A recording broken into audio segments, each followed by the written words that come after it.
Hi, Helen Clare Gould here again, and this time I'm here to give you a heads up about my next workshop, Storytelling for Writers 1.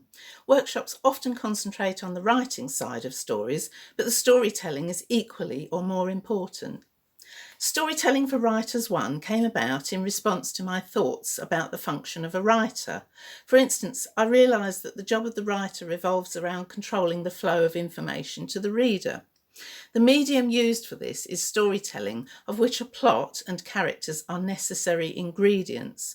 I came to this conclusion because one of the first things I learned about writing was that there are some things only you need to know about in your book. So, if the reader doesn't need to know a particular fact about your universe, don't tell them.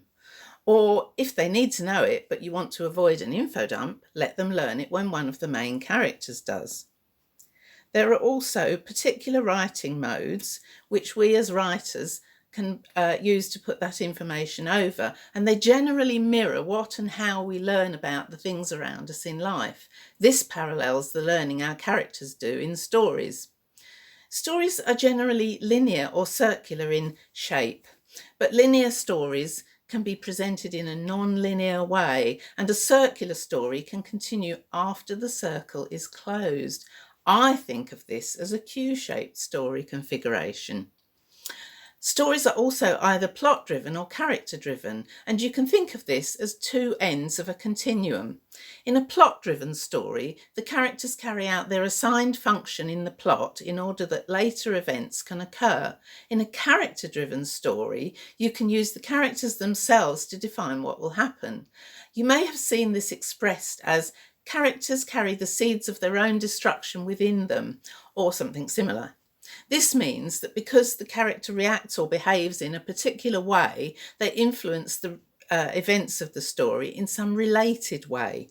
So to come back to the beginning again, in a circular way, of course, Storytelling for Writers 1 looks at certain methods and techniques of storytelling, along with a roundup of storytelling modes. And there's lots of other stuff as well. How to visualise the differences between and deal with different types of transitions, storytelling devices, discussions of using a narrator or not and the effects those will bring to the story, communication between the writer and the audience, and a look at the multi-time level story. With a PowerPoint presentation and examples, handouts and writing assignments, this workshop is packed with tips and techniques to help you tell, or better still show, your story. Thank you.